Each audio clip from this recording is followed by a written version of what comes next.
Hi. Today is Tuesday and it's September 19th, 2023. I want to talk about some things today that aren't about crystals or healing or anything like that. I would like to talk about things that really, really matter to hundreds of thousands of people right now living on the streets and living in motels because they can't find housing. Um, I think it's a growing thing, and I don't think it just pertains to disabled or old people. Look who's talking, I'm almost 60. Elderly. It pertains to everyone, young kids, even. So, what am I talking about? I'm talking about homelessness. Why do people become homeless? Well, one of the main things that happens usually is a family will raise their children and something will happen to one of the spouses that leaves the other spouse out in the cold, out on the streets, wondering what to do, how to live, how how to get back into housing. And most times that can take anywhere from a few months. Well, I met someone, he said he was homeless for 20 years. And you can't imagine why they would be homeless for 20 years. One man just gave up and he carries a pack and he travels all over the world.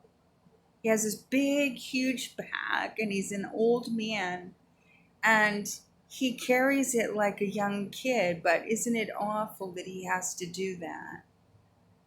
And so I wonder, what is it that our society is lacking when we have empty buildings all over? And I know there was a program just a few years ago where New York took abandoned buildings and got people working in them and fixing their own apartments and then put them in to try them out in rentals. So, where do the programs start, and in what states and cities do they start, and why aren't we working faster to get people up and running into housing so they can become active people in communities all over the world? Instead, they're laying on the streets waiting to die. That's not housing anyone. And there's no need of it. We have tons of empty buildings. Some people say it's Illuminati, that they're taking control and they're going to become a one world government.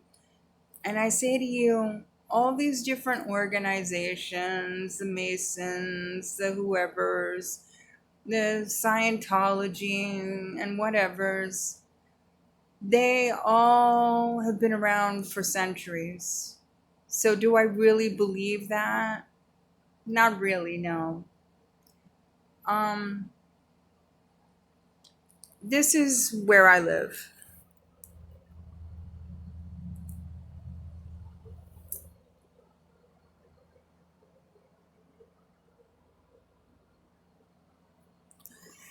So it's not bad.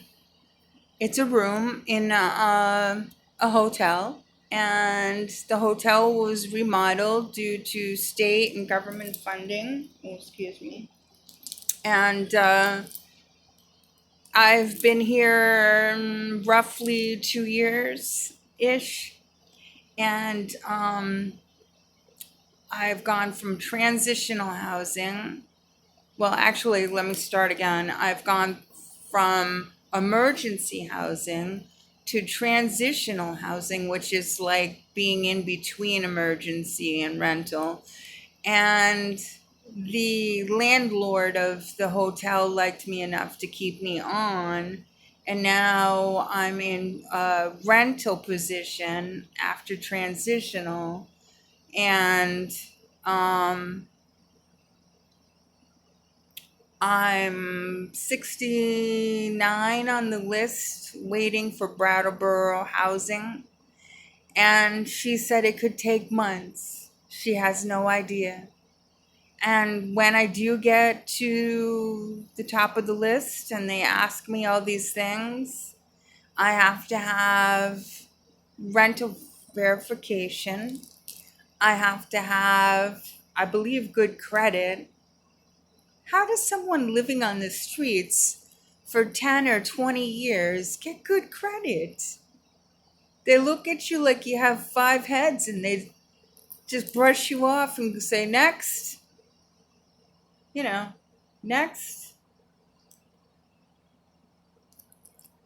Now, how can I tell my sons and daughter that this is the kind of world they want to live in? People are talking about UFOs, and I'm like, well, I wish they'd come down and fix this mess because they would be the God Almighty over all of us, and they would be the ones that would fix it, trust me. But putting that aside, I can't rent from them. So, oh well. So anyway, I get food because unfortunately I make not enough money to survive. I'm disabled. I had an accident in 2007 where I smashed my head in a cement flower pot. And funny enough, it happened in Vermont, so that's why they're sort of helping me. It makes sense. Um, but then I have full blown MS. I still have seizures every once in a while. Um, and I choose to handle it naturally. I am a herbologist, Christologist. I work with natural earth methods, herbs and stones and that kind of thing, like the Indians, uh, American Indians, to be exact.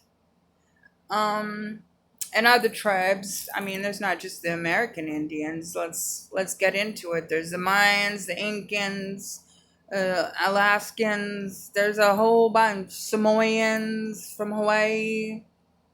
So, in the midst of all of this, and we've had catastrophic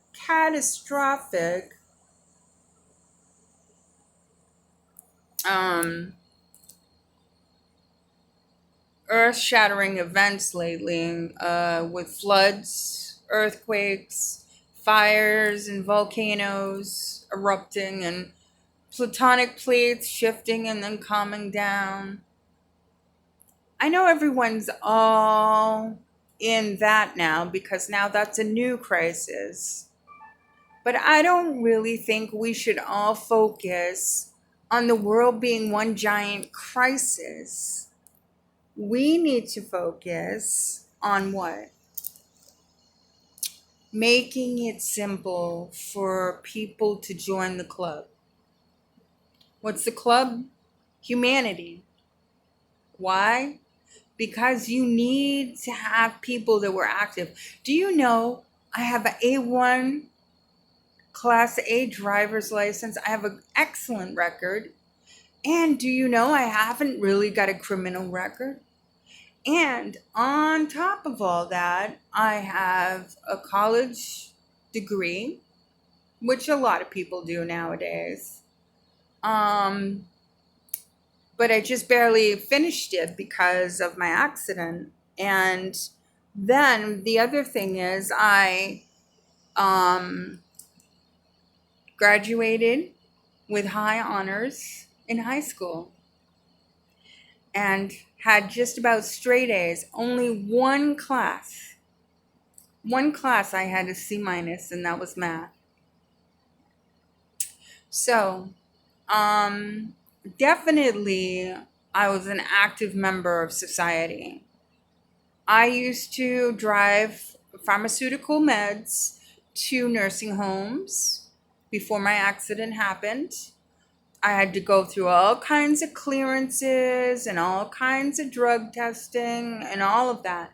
And I came out with flying colors. And so I loved doing that. I loved being a part of our world. I loved helping people. And I really loved driving. So it worked out really well. Unfortunately, the nursing home that I went to one day had a cement flower pot hanging above the doorway. And I didn't know I hurt myself because I have a high tolerance for pain. So months, weeks, months, years went by, and I was a disaster. Seizures, muscle tics, all of it. It destroyed me. It's taken me at least 13 years now to get back to somewhat normal. But I'm a high risk. People see me and say, oh no, we can't really have you driving meds. What if you have something happen? Our insurance will go up through the roof. So I want to know. I've seen people in wheelchairs and they have awesome jobs and they make tons of money. Is it true? Is it who you blow that gets you what you want? Because I don't know anyone to blow, and I don't know anyone to rise above this. So, what are people doing about it? I want to know. Please let me know.